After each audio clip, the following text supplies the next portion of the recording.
بسم الله الرحمن الرحيم. ولا تحسبن الذين قتلوا في سبيل الله أمواتا بل أحياء عند ربهم يرزقون. صدق الله العظيم. اليوم سوف نتحدث عن شهيد من شهداء مدينة وهران، ألا وهو الشهيد البطل حمو بوتليليس رحمه الله.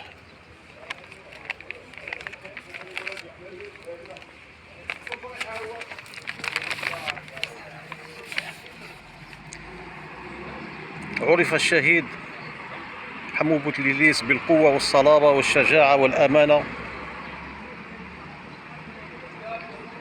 ولد سنة 1920، تعلم القرآن واللغة العربية في مدارس جمعية العلماء المسلمين. انخرط في فوج الكشافة الإسلامية بسيدي بلاد، حيث تلقى تكوينا شبه عسكري سنة 1937. التحق بحزب الشعب الجزائري عام 1939 وتدرج في النضال إلى أن أصبح مسؤول المنظمة الخاصة نائبا لأحمد بن بلة.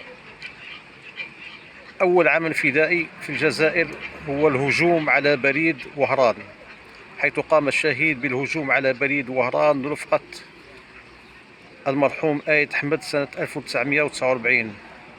ألقي القبض عليه من طرف الاستعمار وسجن لمدة 8 سنوات. قاوم الاحتلال داخل السجون بتنظيم الإضرابات.